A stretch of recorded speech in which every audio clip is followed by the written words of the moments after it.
यहाँ क्रम्पटन का मोटर है जो कि देख सकते हो 2 HP है और इसका RPM 2850 है। ये पूरी मोटर देख सकते हो किस तरह से ये खेत में पड़ने वाला मोटर है। तो बहुत तरह की इसमें खराबियाँ आती है जो कि गैस सबसे ज़्यादा इसमें वायरिंग वगैरह की प्रॉब्लम आती है एंड ये कैपेसिटर का और कोयल वगैरह तो जलता ही है। तो फाइनल गाइड ये मोटर में क्या प्रॉब्लम है वो भी अभी आपको दिखाने वाले हैं। यहाँ पहले सीरीज लाइन में यहाँ पर टेस्ट कर लेते हैं जो कि देख सकते हो वायर इसमें डालने के बाद यहाँ पर लाल बल्ब जल गया है और यहाँ इसमें बॉडी वगैरह कुछ भी नहीं है और ये बिल्कुल ऐसे फ्री चल रहा है। ये देख सकते हो फ्री है, थोड़ा हल्का फल्का लग रहा है कि टाइट है, लेकिन गाइड जब यहाँ पर चलाते हैं इससे पहले यहाँ पर इसका एम्पियर भी चेक करेंगे। ये गाइड यहाँ से 80 एम्पियर चेक किया जाता है। इसका एम्पियर देखेंगे ये जब चलता है कितना लोड ये लेता है, तो इसलिए यहाँ पर एक वायर में कनेक्ट कर दिया है। अब यहाँ पर हम लाइन देते हैं और देखते हैं यहाँ पर कितना एम्पियर लेता है। फाइनल गाइस देख सकते हो जब ये चल रहा है ये 1.9 एम्पियर ले रहा है और इधर से आवाज़ सुन सकते हो थोड़ा सा आवाज़ दूसरे क्वालिटी का कर रहा है। जैसा आवाज़ करना चाहिए वैसा आवाज़ नहीं कर रहा है, मतलब इसका जो है वायरिंग वगैरह ख़राब हो गया। और ये एम्पियर जो ले रहा है एम्पियर तो बिल्कुल सही है। और फाइनल इसको सर्विसिंग करने के बाद अगर वायरिंग इसमें ख़राब होता है तो वायरिंग चेंज करने के बाद फिर जो फिटिंग करेंगे फिर आपको ये लोड दिखाएंगे कितना लोड ले रहा है और कैसे इसका वायरिंग चेंज किया जा सकता है खुद से घर पे ही। तो गाइड 2-3 मिनट का मात्र वीडियो है, एंड तक ज़रूर बने रहे ताकि आप भी खुद से वायरिंग वगैरह अगर ख़राब होता है तो चेंज कर सकते हो। तो गाइड सबसे पहले यहाँ 8 नंबर का नट लगा है पीछे का ये कवर खोलने के लिए, सारा यहाँ नट खोल लेते हैं। फाइनल गाइड ये देख सकते हो कवर खुल गया है, 3-4 नट लगे होते हैं। उसके बाद ये पंखी खोलना पड़ेगा, इस जगह लॉक लगा हुआ होता है जो कि यहाँ लॉक देख सकते हो। इसको इधर से जब ठोकेंगे ये लॉक भी काफ़ी आसानी से खुल जाएगा। ये देख सकते हो ये लॉक नीचे आ गया है, अब नीचे से यहाँ पकड़ के ठोकेंगे ये देख सकते हो लॉक निकल गया इस तरह। अब इस पंखी को खोलने के लिए ये देख सकते हो कुछ इस तरह का जुगाड़ रहता है और ये काफ़ी आसानी से ये इस तरह से खोल लेता है। अब यहाँ पर 10 नंबर नट लगा हुआ है पीछे का, फिर तब कवर खुलेगा। तो यहाँ 10 नंबर नट से भी इसको खोल लेते हैं, फिर आपको दिखाते हैं पीछे का वायरिंग वगैरह और कोयल वगैरह हीट वगैरह किया है या नहीं किया है। फाइनल इसका चारों नट यहाँ पर खुल चुका है। अब ये पीछे का कवर खोलने के लिए इसको ये हथौड़ी वगैरह से इस तरह से खोलना होता है, देख सकते हो। फाइनल गाइस ये खुल गया, देख सकते हो। खोलने के बाद यहाँ पर वायरिंग देख सकते हो, वायरिंग ही इसमें ख़राब था जो कि आवाज़ वगैरह कर रहा था, यही वायरिंग ख़राब था यहाँ से अभी पता चल रहा है। इसको वायरिंग को खोल कर एक बार देख लेते हैं। ये देख सकते हो गाइस ये वायरिंग का पत्ती खुल गया है और ये वायरिंग में यहाँ पूरा सूख गया है। ये ग्रीस वगैरह वेल वगैरह थोड़ा सा भी नहीं बचा है, जिसका कारण था कि ये आवाज़ कर रहा था जब घूरता था तो। और ये अभी बिल्कुल जम टाइप का ये चल रहा है, तो यहाँ पर वायरिंग चेंज करना ही पड़ेगा।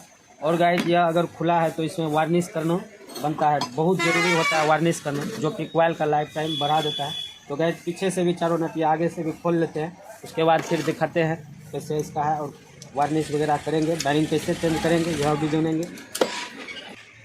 फाइनल गाइस इधर का भी चारों नट खुल चुका है। नट खोलने के बाद इसको जो निकालने का सिस्टम है ये देख सकते हो, इस तरह से जब छोटे से मारते हैं तो ये काफ़ी आसानी से यहाँ देख सकते हो ये खोलने के बाद फाइनल यहाँ से खींच लेंगे आगे से और खींच कर यहाँ निकाल लेंगे। इधर का वायरिंग देख सकते हो गाइस बिल्कुल फ्री है, यहाँ से पता चल रहा है, लेकिन इसमें भी वार्निश वगैरह कर ये ग्रीसिंग वगैरह कर देंगे ताकि इसका भी लाइफ टाइम पता चलता रहे।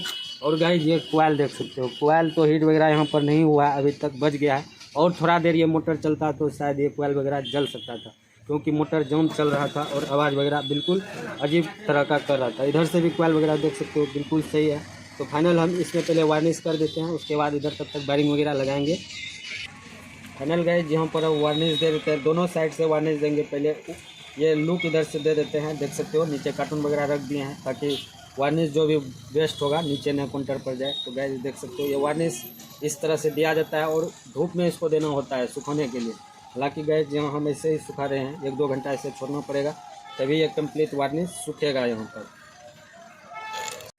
सो गाइस वायरिंग का जो ऊपर का खोले तो यहाँ देख सकते हो लिखा हुआ है 6204। तो हम न्यू वायरिंग यहाँ पर 6204 ले लिए हैं, जो कि देख सकते हो। हम इसको खोल कर भी एक बार दिखा देते हैं। ये देख सकते हो गाइस बिल्कुल ये HCH कंपनी का वायरिंग है, जो कि बिल्कुल सही होता है। इससे भी आता है वायरिंग वगैरह बहुत क्वालिटी का। तो गाइस पहले यहाँ का वायरिंग अब जो सापर में लगा हुआ है इसको खोल लेते हैं, कैसे इसको खोला जाता है। सो गाइस ये देख सकते हो इस तरह से खड़ा करने के बाद यहाँ से हथौड़ी और छेनी से इस तरह से वायरिंग खोलते हैं, जो कि काफ़ी आसानी से खुल जाता है। ये देख सकते हो घुरा घुरा कर खोलना होता है।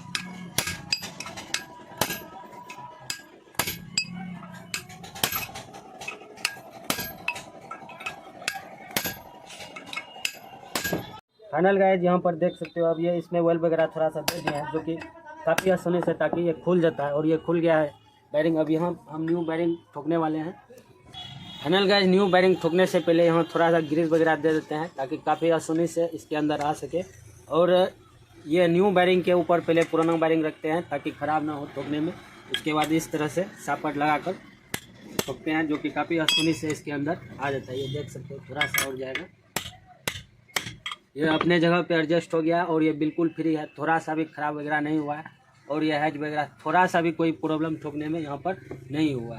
तो फाइनल अब गाइज फिटिंग करते हैं। उधर वार्निश भी अब सूख ही गया है। और गाइज ये नीचे का जो वायरिंग है ये बिल्कुल फ्री ही था, फिर भी यहाँ पर ऑयल वगैरह ऊपर से ही दे देते हैं क्योंकि इसका कैप खोलने के बाद वायरिंग ख़राब हो जाता है, इसलिए यहाँ पर नहीं खुले हैं और ऊपर से ही ऑयल दे दिए। ये धीरे धीरे अंदर चले जाएगा, फिर यहाँ पर फिटिंग करेंगे। सो गाइज ये रेजी बॉन्ड है जो कि देख सकते हो ये बहुत यहाँ पर मोटर में कम करेगा अभी, क्योंकि 100 में 90% जो मोटर जलता है पानी जोने के कारण ही जलता है। अगर रेजी बॉन्ड ये दोनों ओर पर लगा देंगे तो यहाँ पर थोड़ा सा भी लीक वगैरह नहीं रहेगा। ऊपर से पानी अगर ढारेंगे भी तो इसके अंदर नहीं जाएगा। ये सूखने के बाद रबर बन जाता है, इसको देना बहुत ही ज़रूरी होता है। तो गाइज यहाँ पर पहले हम डाल देते हैं। ये रेजी बॉन्ड देख सकते हो किस तरह से उजला निकलता है। इस तरह से देने के बाद भी फिटिंग करेंगे। ये सूखने के बाद यहाँ पर रबर बन जाएगा, पानी जोने का थोड़ा सा भी यहाँ पर चांस नहीं बचेगा। सो गाइज यहाँ पर इस मोटर में अब पंप इधर से लगेगा या पीछे से लगेगा, इसका कैसे पता चलेगा, ये तो पता नहीं चलता। तो गाइज उसके लिए यहाँ पर देख सकते हो पहले से चिन्ह देकर रखे हुए थे। यहाँ 2 मार्कर से यहाँ पर निशान लगाए हुए थे, वही निशान इसमें भी है।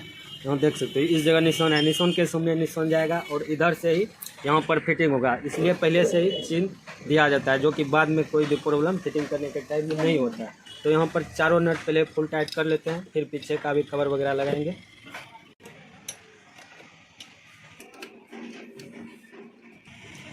फाइनल गाइज इधर का चारों नट फुल टाइट हो चुका है, पीछे का कवर लगाएंगे। पीछे का कवर लगाने से पहले इसमें भी यहाँ पर रेजी बॉन्ड डालेंगे पूरा, जैसे उस साइड डाले थे आगे साइड, इधर भी हम डालेंगे ताकि पानी वगैरह से ये बचा रहे। सो गाइज यहाँ पर ये देख सकते हो ये इस प्लेट में एक वाशर होता है जो कि ये बैरिंग वाशर है। इसको गाइज जब फिटिंग करेंगे ध्यान में देना होता है, ये कहीं बाहर उठ और टेढ़ा वोढ़ा न हो। इसलिए गाइज यहाँ पर ग्रीस वगैरह भी थोड़ा सा दे देते हैं ताकि इसमें सटा हुआ रहे और ग्रीस जो अगर घटेगा ये बैरिंग में भी देने का यहाँ से कम करेगा। तो गाइज इसलिए यहाँ पर देख सकते हो ग्रीस वगैरह थोड़ा सा भर दिए हैं। अब यहाँ लगा लेते हैं, इधर का भी चारों नट कस लेते हैं।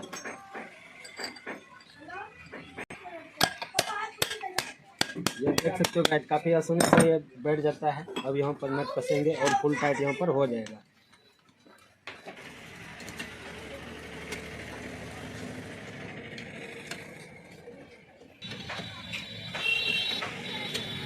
फाइनल गाइज यहाँ पर सारा नट फुल टाइट हो चुका है। अब ये इधर से देख सकते हो ये बिल्कुल अब फ्री चल रहा है, ये बिल्कुल फ्री है, थोड़ा सा भी जम वगैरह नहीं है। तो फाइनल अब यहाँ पर ये पंखी लगाना अब ज़रूरी है क्योंकि पंखी अभी यहाँ पर लगेगा। तो पंखी लगाकर इसमें चौक भी लगाएंगे अभी। उसके बाद चेक वगैरह करके देखेंगे लोड वगैरह कितना ले रहा है एम्पियर।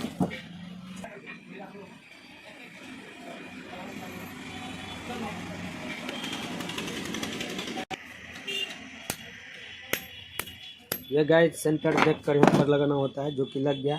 इधर से अब थोड़ा सा यहाँ मोड़ देंगे ताकि ये चलने के टाइम में खुले वगैरह नहीं। सो गाइड मोटर चेक करने से पहले यहाँ पर हम पहले बॉडी एक बार चेक करेंगे यहाँ पर।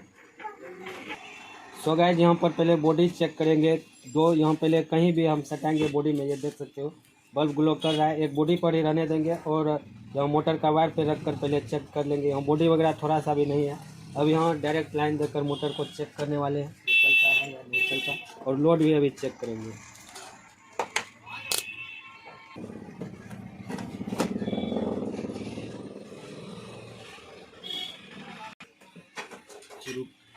फाइनल गाइड यहाँ पर लाइन यहाँ पर दे रहे हैं और देख सकते हो यहाँ पर मोटर चल गया है। और यहाँ लोड देख सकते हो गाइज अभी पॉइंट में ले रहा है, पहले 1.32 ले रहा है लोड ले रहा था, अभी यहाँ पर देख सकते हो 0.1 ले रहा है, मतलब कुछ भी यहाँ पर लोड नहीं ले रहा है। जब पानी पर चलेगा तभी वहाँ पर 2 एम्पियर 3 एम्पियर ज़्यादा से ज़्यादा लोड लेगा। सो गाइज अब यहाँ पीछे का सिर्फ कवर लगाना बच गया था, जो कि कवर भी यहाँ इस तरह से लगा लेते हैं। 4 नट यहाँ पर लगा था पहले भी, अभी भी 4 नट टोटल टाइट यहाँ पर कर देंगे और ये बिल्कुल कंप्लीट हो जाएगा। आई होप कि गाइस आज का वीडियो आपको काफ़ी ज़्यादा पसंद आया होगा, कुछ सीखने को जरूर मिला होगा। अगर थोड़ा सा भी कुछ सीखने को मिला तो हमारे चैनल को जरूर सब्सक्राइब करके सपोर्ट करो एंड बेल आइकन को भी प्रेस करो ताकि हर वीडियो का नोटिफिकेशन मिलता रहे। इसी तरह नेक्स्ट वीडियो मिलते हैं, तब तक के लिए टेक केयर, बाय बाय, जय।